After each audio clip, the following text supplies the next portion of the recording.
7 o'clock. Well, we're 7:10. 10. The Garnet Old Show. No inside info. No problems. Oop, I hear myself, Vince. I don't know why you hear yourself, Ryan. That would not be me causing that, I don't believe. All right. Well, Yeah. no, I can hear myself. I'm reverbing in my own voice. Hold on. I'm going to fix this. I'm good now. Yeah. I had my other computer up. Garnet Old. No inside info. No contacts. No problem. For those of you that don't know, occasionally when you're doing a live stream, it just refuses to go live. And It then does. you have to cut the feed, relaunch it. Every time, by the way, now I'm watching Cameron, and they are like, the YouTube feed's not working. They're like, son of a bitch. I'm like, I Yeah. understand. Yeah. And I believe there's been some data center constraints on the East Coast in the last few days or so. So that could have something to do with it. That's a lot of detail. No one really needs to know, Ryan. But what you do need to know is a reboot often helps, and we canceled the broadcast and restarted it. So that's why we're here now. You know who else is always available, Ryan, for your fishing needs and pleasure? That would be Captain John Black. Captain John Black, the premier fishing captain in the southeast part of the United States. I'm gonna expand it out. It's not just Florida, Ryan. It's the southeast. He can hook you up so you can go hook some fish. Oh, And just need to give him a call. Out of the Panama City Beach area of Florida. Captain John Black has been sponsoring the Garnet and Old Show for many years now. We appreciate that. Our other sponsor, which came on this season, the Palace Saloon, a tradition in Tallahassee, a tradition in my life, Ryan, from when I was a student. And I got a little bit of blowback on the ad read from the last show when I suggested that your New Year's resolution may include more fishing and maybe more drinking. And someone says, more drinking? Well, yeah. I mean, everybody has their own things that they need to solve, and maybe a beer at the Palace would be a way to solve something solving for for the you. future. Solving, yeah, exactly. So we want to thank them, and we look forward to the future season, which we're going to be talking a lot about Are we? tonight. Uh, so, Vince, you know me. Usually in these kind of scenarios, last couple years with the portal, I was always of the mindset when it comes to the portal that, as pissed off as you would be when departures are happening in the portal, you would be just as excited, you know, juxtapose that when the people come in, and it's usually offsets, and you end up with something around the same talent level that you started with in the first place. This is the first year under the Mike Norvell era that I don't feel that at all.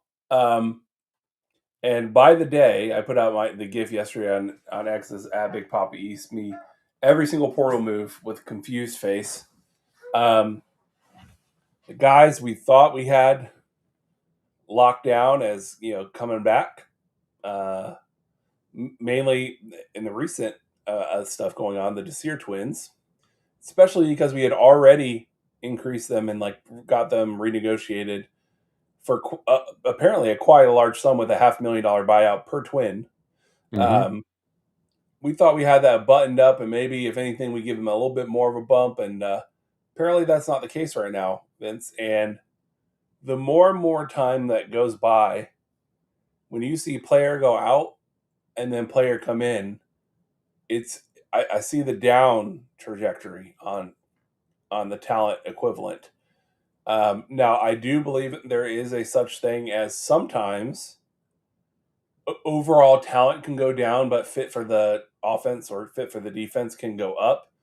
A good example, like it's probably true that there are some better talented players out here, but if they're not right for the Gus Malzahn system, which we're going to be running again next year, well then the current guy on the roster is not a fit at all, even though he's more talented. It might be a better fit to bring in the lower tiered athlete that is a really good fit for the system. So some of that could be true. However, by and large, and get your take on it, I feel like there's been a negative number in the out to in calculations, which is why I appreciated your graphic so much with you with the calculator there. Yeah. Um, so I don't know that I'm there yet because it really all remains to be seen with how it all plays out when this is all said and done. The portal's done on the 16th, I believe. And then when we start to see how these guys, work out and how they fit in and what we see from that. Here's the thing is we are basing all of these emotions and reactions on a 2-10 season and a 5-7 season, the roster that accomplished those two astronomical feats. And so while we can look at the Desir twins, and I'm not saying that they're not worth it, but what I am saying is that I think we are holding their ability in a much, in almost a, um, it's almost like an alternative universe light, right? Because they were standouts on an otherwise less than average squad. So, while I don't want to lose them, but it's more and more looking like we probably are.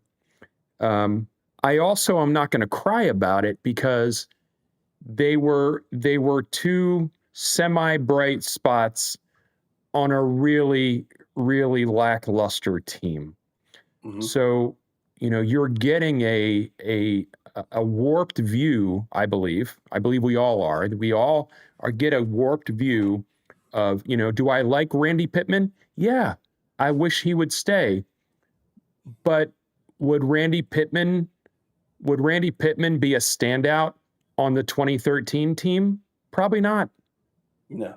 right? So that's Yeah, kind yeah. of The what I'm overall saying. talent has dropped dramatically. So so while you're saying there may be a downward trajectory, I don't necessarily know that that's true. I just think that we are so like gun shy about this roster that anybody that showed any kind of like life as a potential positive, I don't even want to say game changer. I just want to say a positive down in and down out. If they showed any kind of life, it's almost like, oh my goodness, we couldn't possibly lose this person. I don't have any problem with the program, the front office being extremely um, uh, smart with the way they construct the roster.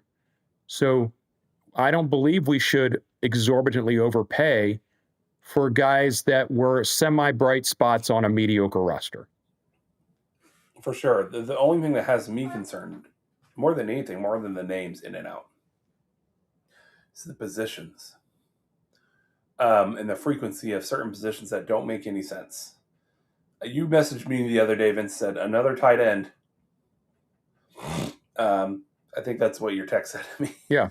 Um, you know, man, it's real fun getting running backs, and it looks like that Texas running back. Is a good player. I'm not. Listen, Trey Wisner, Yeah. good player. 2 years ago, really good player, over 1,000 yard back. Um, sure, but what happened to all the good players that are currently on your roster? They're running back. You're Yeah. like, Yeah. okay, Yeah. But they're leaving. no, but here's the thing: with the amount of money that you paid Chroma, why not just tell him to walk then at this point if you got Trey Wisner and then go get uh, a backup running back? And right now you've just essentially told pointed at Chroma and said, "Go f yourself." On playing time because we were bringing in the go to back. I would take it that way if I was Chroma. Like you, I was supposed to be your featured guy. I barely got any carries at the end of the year. Now you're bringing in someone to play over me, money I, wise, because I think about it in contract wise. yeah. I don't see it that way. I mean, I'm not a player, right? But you know, Sawchuck left, right? Cam Davis left to go to Liberty.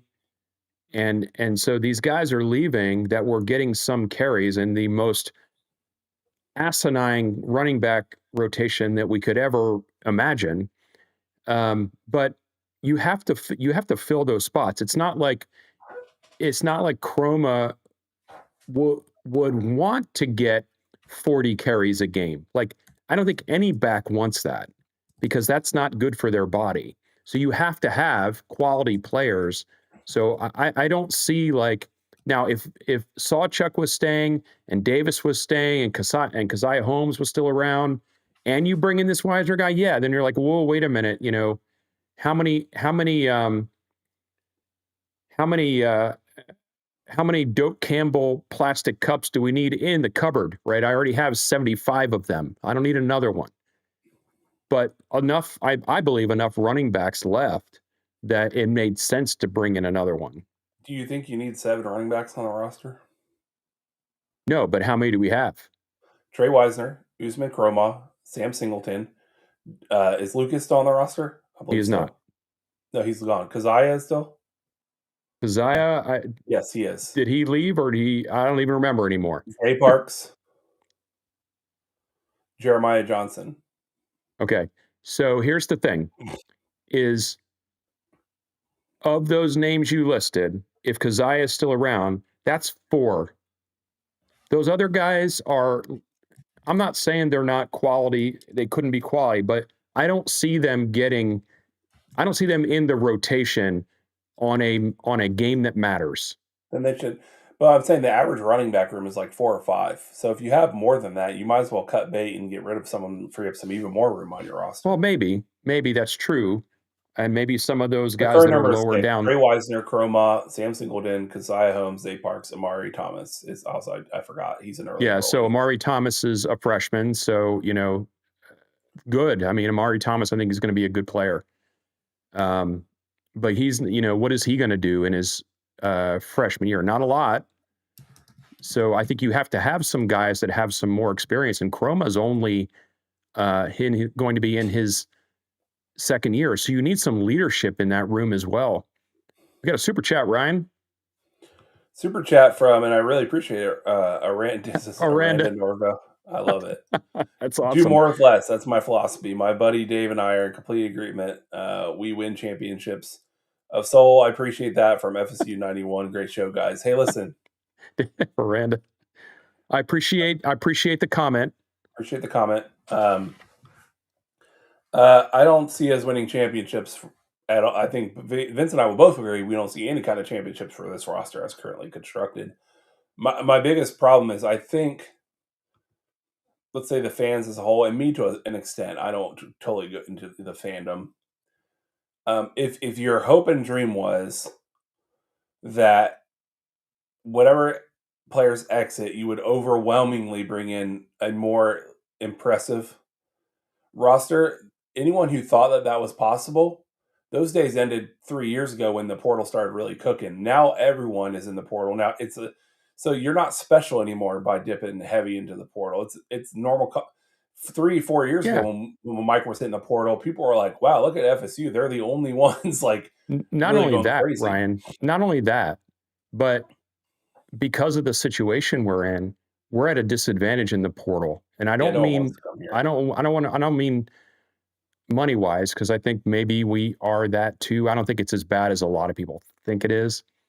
But just because of the situation, because of all the turmoil around the coach.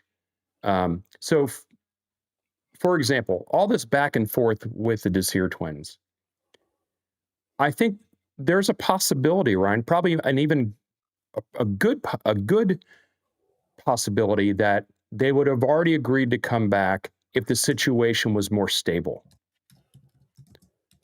But they're looking to be like, okay, we know the situation is not going to be too great this season, so we might as well just ask for the moon because we know we can get money going somewhere else. We could at least get the same amount going somewhere else. So I think that if the situation was more stable, you would have already had some of these guys, sign their deals or re-sign their deals or whatever. So it's not just the fact that in the portal and all this kind of stuff. You also have to look at the fact that these agents and these players, while they may, while the Twins may want to stay here, there's no hiding the fact that things haven't been going well. So I think I just proved myself wrong in multiple points, Vince. Well, there you go. It's nice So when you prove yourself wrong.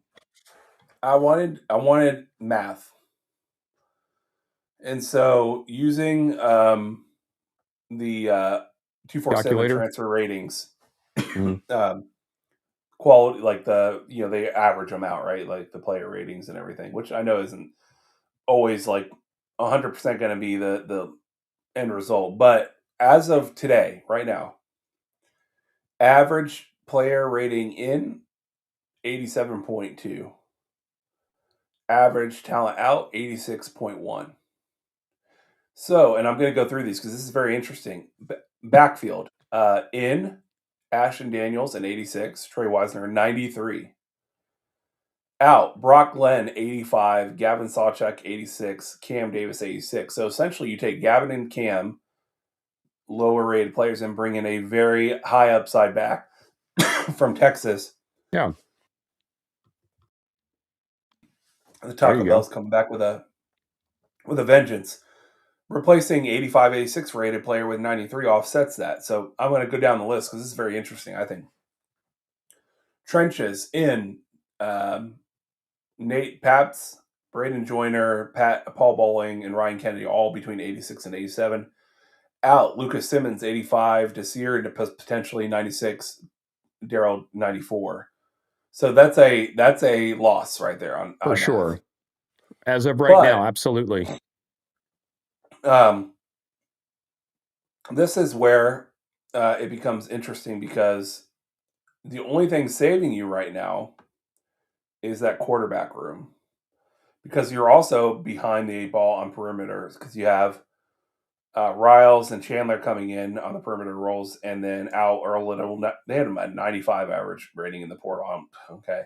Randy Pittman, 88, Kai Bates, 86, Layden McCoy, 93. So overall cycle grade, I'm going to give you, it's like a two sentence thing, two Yeah, paragraph thing. The math shows that Mike Norvell is trimming the fat uh, with underperforming 3 stars with experienced 3 stars. However, the talent leakage of elite players like the Desir twins, Earl Little Jr., means FSU is losing its top end potential talent. The equation solver is if Florida State were to land a Treyon Webb or that what's that other player that was visiting today that was I forget who. There's a couple big names out there. It could end up being nearly identical. yeah.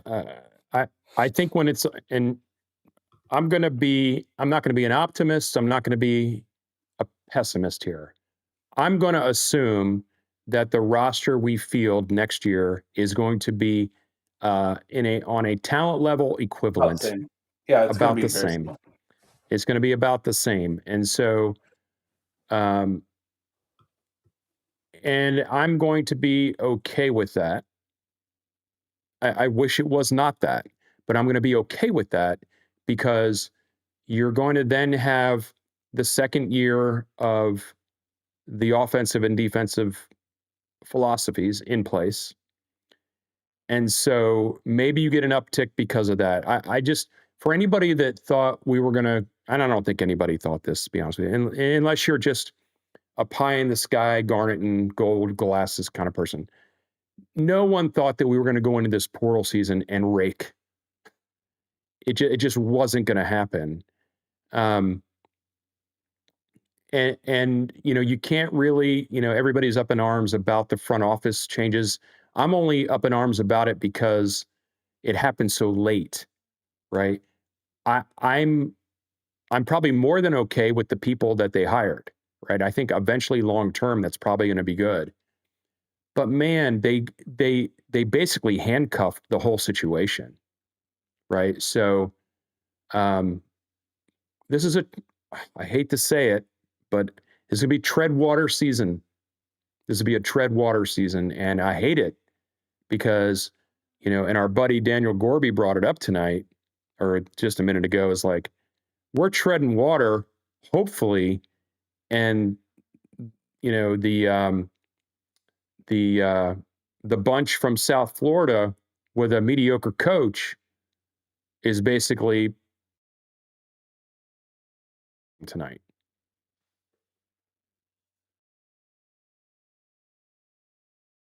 You're muted.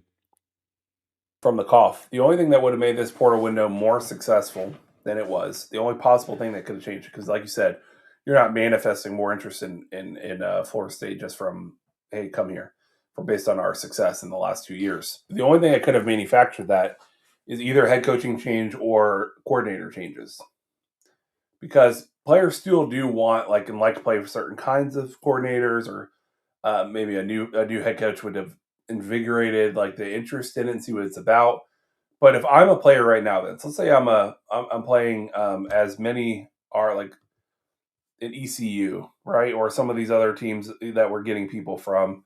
I think we have a few in from Bowling Green, Purdue, those kind of teams, right? I want to go and upgrade from my current situation, and to upgrade my current situation, it's likely I won't get landed by now, like by Ohio State or Miami or something. But maybe I can get a call from a traditionally mid major team that is doing really well right now, a Texas Tech, uh, hell, a Indiana. Those kind of teams where I'm like, yes, traditionally not maybe a power in the sport, but recent records would show that they're winning a lot of games, and I want to go win no matter what. These players want to play for a winning team. Oh, I mean, it's more fun. It's more fun. Or I can go play for Florida State, in which all signs point to this is Mike Norvell's last year, and the whole thing's about to burn to the ground. Now, maybe if I have utmost belief in my ability, that I think I can really change the entire landscape of the team. But players are aware it's a team sport, and so is Ashton Daniels. If you're looking at coming into Florida State on an offensive basis, I think Ashton Daniels is lighten up your imagination of grandeur. In fact, for all the people that were bitching about potentially getting what's his name from Florida, He went to Baylor, I believe. yeah, Baylor. I barely knew her. The second we announced Ashton Daniels, people were like, "We should." That's um, that's the part of the fan base, and that's any fan base, by the way, not just ours. That's the part of being a fan is like so frustrating. Uh, is like would I have jumped for joy to get Lagway? No. But then Ashton Daniels comes up, and a lot of people don't even know that name because they don't follow college football that much. Or like, who is this guy? It's like there's a lot of angst and emotion about things that people are not spending, and I'm not saying they should, but they don't spend enough time to know what players are and what they can be.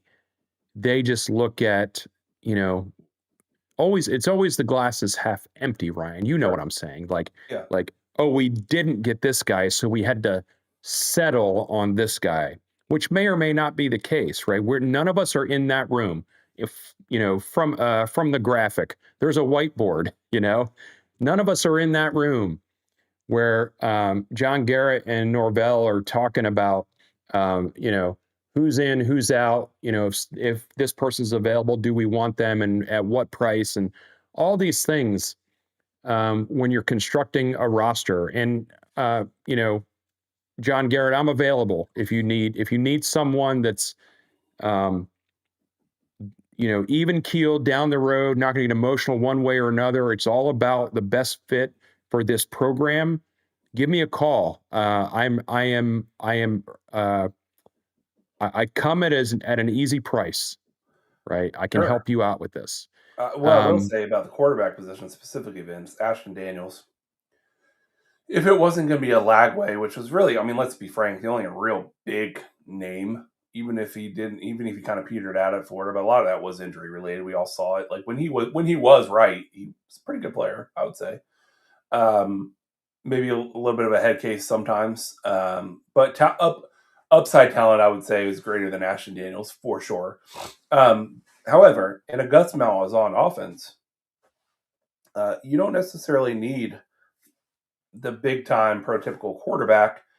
Gus Malzahn's offenses have been successful with what many would say who when you say the quarterback name.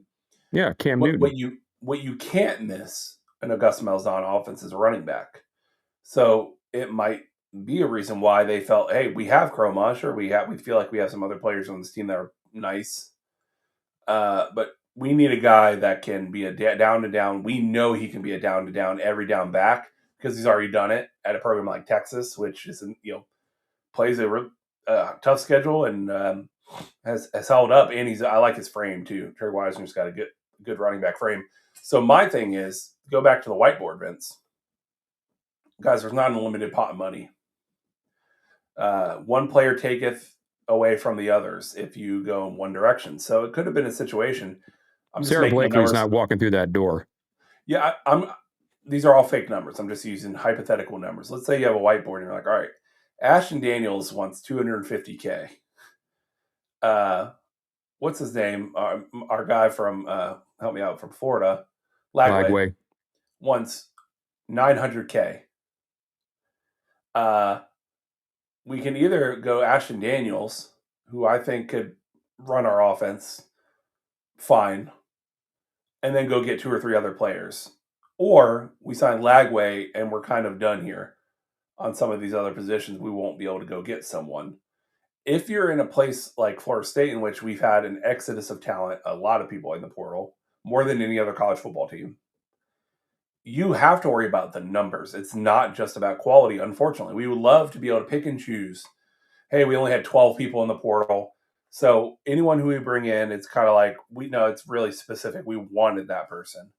When you have a record number of people in the portal on your team, it means that the money has to be, you have to have numbers because you have to have depth, is going to be thinner per position. So you have to be very careful on where you're spending your money. And if Gus Malzahn was sitting there saying, well, if I had to have a Lagway or not have Wisner, I want Wisner and let's bring in a quarterback I can work with.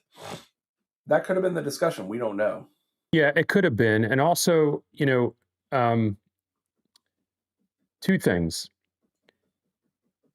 Would I trade, is Tommy Castellanos' feet better than Ashton Daniels? Probably. In certain area, I would say in the fast twitch, but not in the top end speed. I would say when you watch Ashton run like straight. Right, but Ashton Daniels is a bigger frame, so he's not going to be as prone to getting hurt. Or and he's a better blocked. And he's a better thrower. So I will gladly trade. And we talked about this maybe in the last show, is like, had Tommy been even a slightly better thrower of the football, we probably win 2 more games.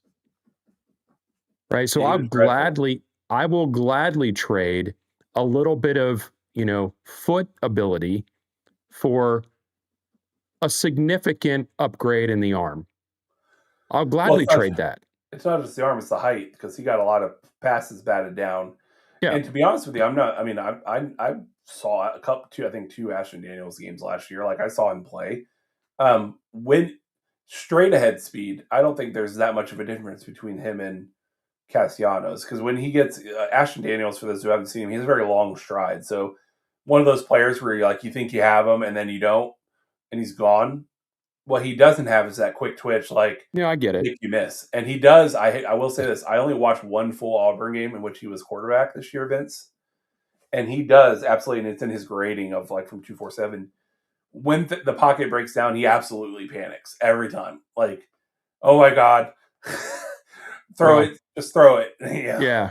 Well, hopefully there's going to be a better offensive line coordination, right? Because I am optimistic about the offensive linemen that they're bringing in, and it's mostly because I trust Herb Hand so far, right? Our line was not the issue this year. I trust the evaluation. I trust the development as far as that's concerned. Is it going to be championship level? No, but we don't. It's not what we're talking about.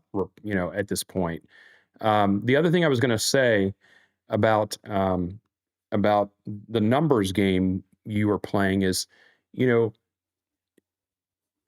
Randy Pittman going in the portal. People were frustrated about that. But also remember, that frees up the money that he was getting. Right? Yep.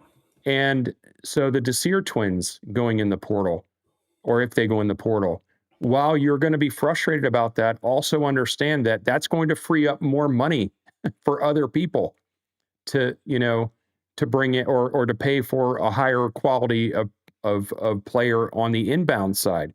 So you're, you know, you're frustrated that you may be losing the talent, but remember that you're gaining more money into the pot as well. And so that's one thing when I think, when I see Shamar, right, going into the portal, which, you know, whatever. He started to come on a little bit toward the end of the season. There's some ability there. I think I would be optimistic about what he could do long term here as a player. I'm not overly concerned with him going into the portal. I'm just not. We have found, over decades that um, skill players, defensive backs, Florida State's going to be able to recruit them and recruit high quality players at those spots. The money has to be focused and spent on the trenches. That's where it has to happen. Everything, and as much as I hate to give any kind of kudos to Miami, because F them at all times and in all places. But Cristobal, one of the first things he said was, "We're going to build this thing from the inside out." And that's what he did. And look where they are. So if you want to change your fortunes, quit pussyfooting around and get the money where it matters. Yeah. Speaking of get it where it matters, and one it's not fun. It's not a funny story. I mean, in a dark humor way, it is. Who would you like to be less than Luke Grumall? What's My that? man goes Luke Grumall. Goes Hawk, who went to USF. USF, and then they just brought another quarterback. Clearly better than he Well, is. I mean, at this point, and I think I told this on the show. I met his dad in Dublin. Really great guy. And I know he's caught some flack on social media. I don't know anything about that, but I wished him well when he left. But you also got to know at this point that you can't expect to go anywhere thinking you're the guy. I would say, from most players' perspective, if you were at a Florida State or something, I would assume if you feel like you went low enough on the program trajectory list, like on the level of programs, like if I left Florida State or any SEC school or whatever, and I was like, you know what, I'm going to go play for Akron, or I'm going to go play for Middle Tennessee State, I'm going to go play for UCF. I would feel like if I was coming in, they would be like, I'm super excited you're here because you're an upgrade from anything we've had on this roster. It's just, you see it all the time. You've seen plenty of quarterbacks announced at these lower schools that came from bigger time programs, and it's like it's just them, and they're good at quarterback now, and they're not looking. And it was like the next day, and second, just for him, you got to. I feel like I would be like, son of a bitch. If I'm him. Yeah, well, That's the risk you take when you go in the portal, because right now, listen, I am not on the. We should have. I didn't even think we needed to go in the portal for a starting quarterback this year. I'm in that camp. I thought we should have rolled with what we had. How about we try to develop a quarterback? How about that? And then bring up a lower tier quarterback to push your quarterback in the camp. Clearly, that's not what they're thinking. From all insider reports from 247 Warchin is that no, he's being brought in to be the starter. yeah, that's I a don't tough like one. that. No, that's a tough one. And if you don't bring another quarterback and you're gonna ride with Sperry, I would have been okay with that too, because that, at least that tells me that they are confident in their evaluation of him. Yeah. They may not be confident that he's ready yet, but they're at least confident in their evaluation of him and their ability to develop him. But if you had not brought in Danos, however much they paid for him, and we'll never know what that is, but Think about all that extra money then you could have put toward the line to protect a Kevin Sperry, right? Yeah, I'm one of those people that I think how good would it if I was Florida State fans if the portal window opens or something and we're like the quarterback move that they brought in is clearly not as good as Sperry. So we're like, okay, we and Sperry knows exactly what this is. We needed depth and we needed someone in camp. And how I would have been more excited, Vince, heading into this season in that situation, knowing Sperry was our quarterback. I'm like, look at okay, cool. Like, let's roll with this guy. Then bringing in also ran quarterback from another team. Yeah. Want to remind people of a few things here. Like and subscribe.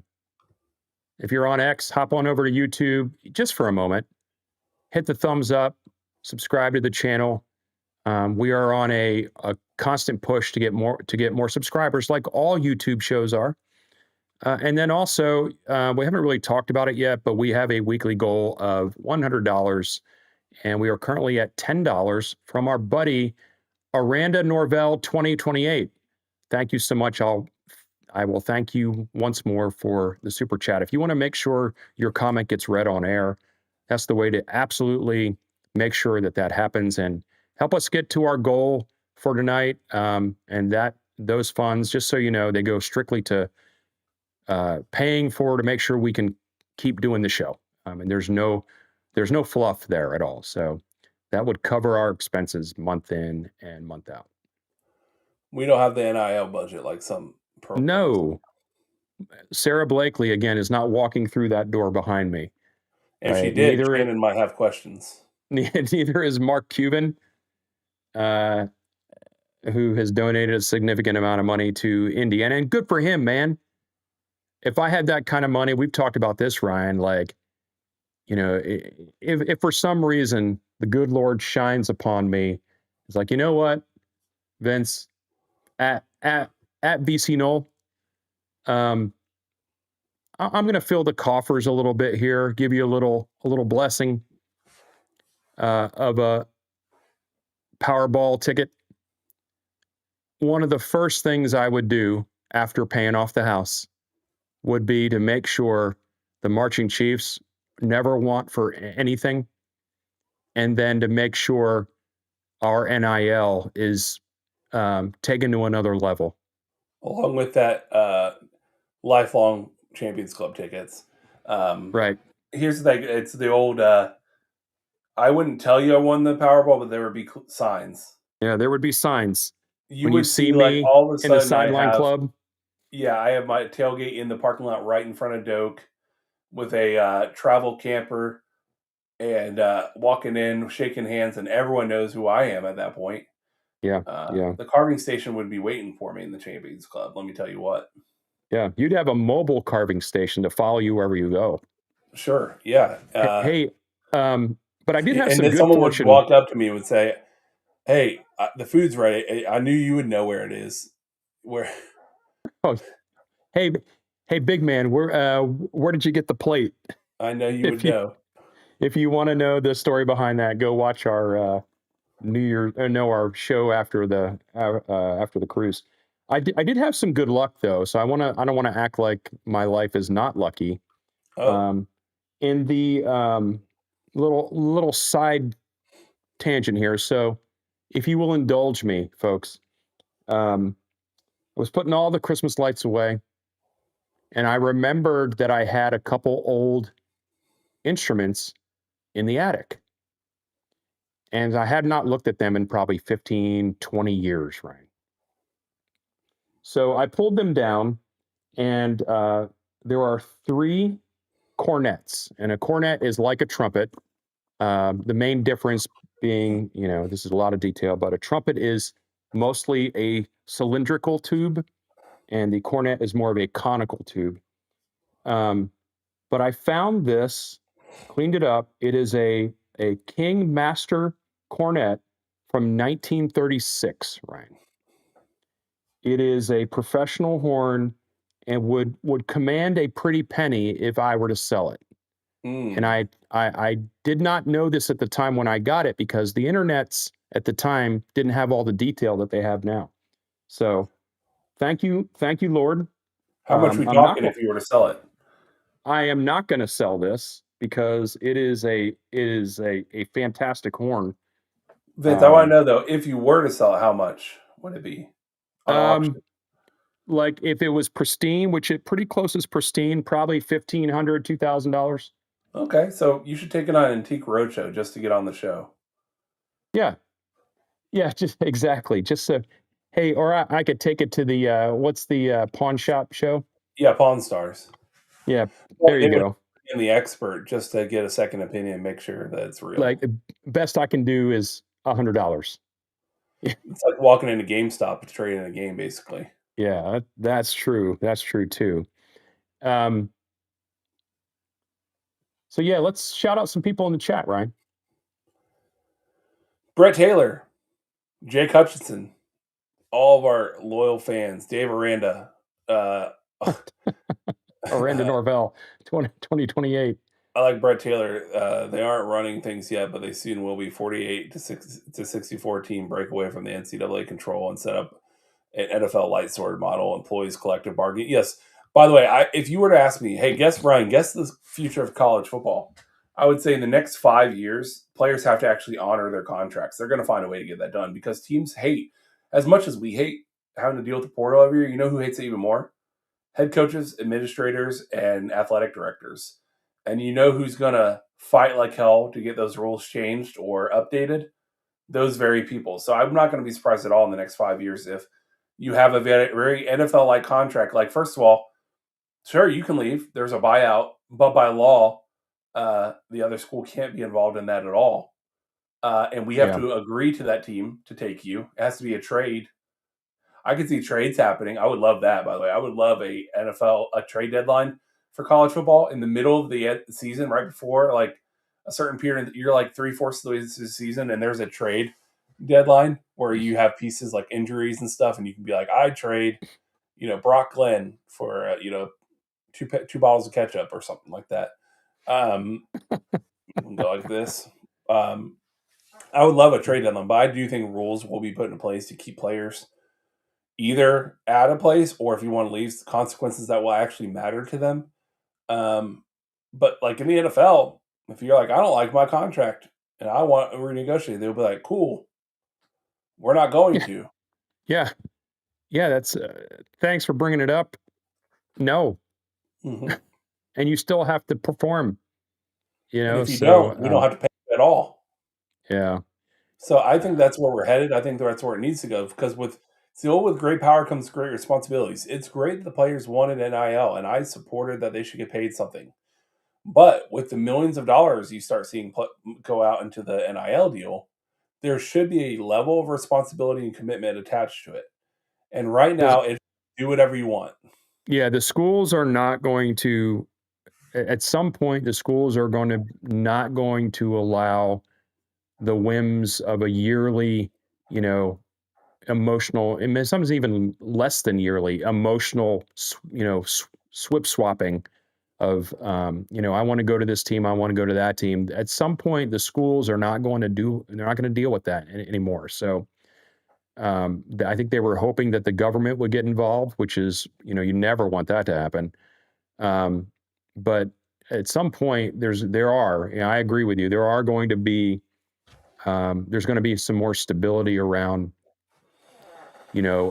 players and their movement. It's only right that that happens. The They most should still be likely, paid.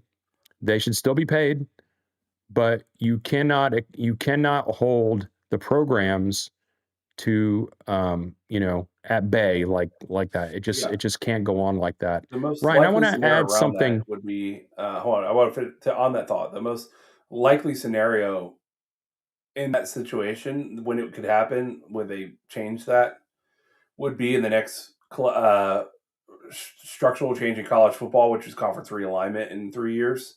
Hmm. When that happens, which we all believe two super leagues will form, I think everyone's in agreement. Like all the other teams of worth of note of any other conference outside of the SEC and Big Ten are going to get rated.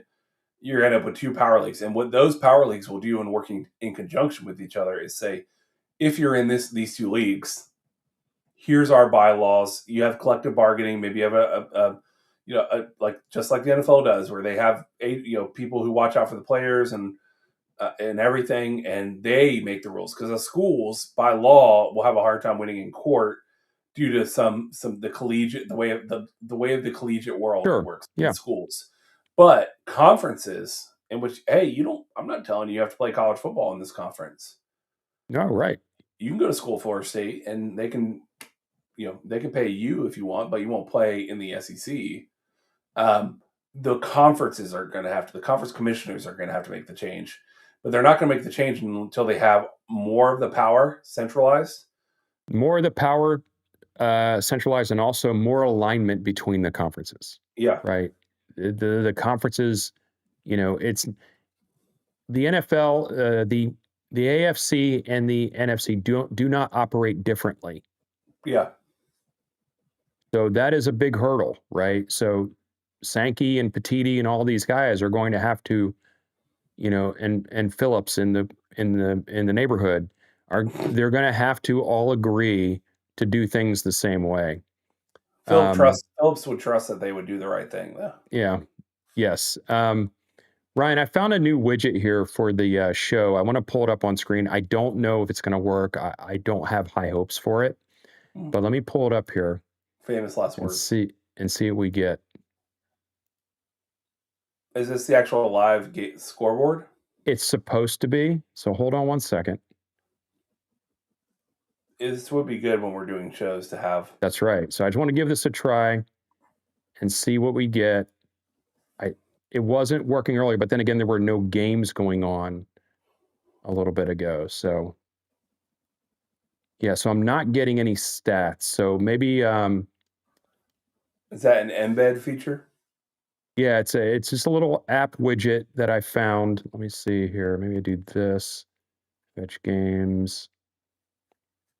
So it knows where, like I'm looking at the settings for it. It knows where we are in the games, like 10 minutes, 49 seconds left in the first quarter. But for some reason, it's not pulling the stats, and I'm not sure why. But anyway, I'll figure this out. But I think for next season, this will be really awesome because it can pull in, live. We can pull in total yards, passing yards, rushing yards, turnovers, possessions, sacks, and interceptions. I like them. I would also Yeah. like if there was just a live scoreboard like the normal game cast. I have that as well, but right now college football is not part of that. Just the pro leagues are on that. So once that changes, there's a ticker like at the bottom. So hopefully that'll get changed too, but I'm not sure why this isn't working. I just wanted to give it a try since there was a game going on right now. Is there a score in that game yet? I don't think so. I think it's 0-0 last I checked. It would be very apropos if Ole Miss won it all without Lane Kiffin. The last thing I wanted to touch on before the end of the show, Vince, is just real quick. What do you think about Jimbo Fisher's comments about Lane Kiffin? I would call it Yeah. somewhat, pointing fingers when you should point back at yourself when you were here. Yeah. Whenever you point fingers, you've got four fingers pointing back at you when he's talking about how. He even said, I've left a school. I've done it. Yeah. And it was about him. Yeah.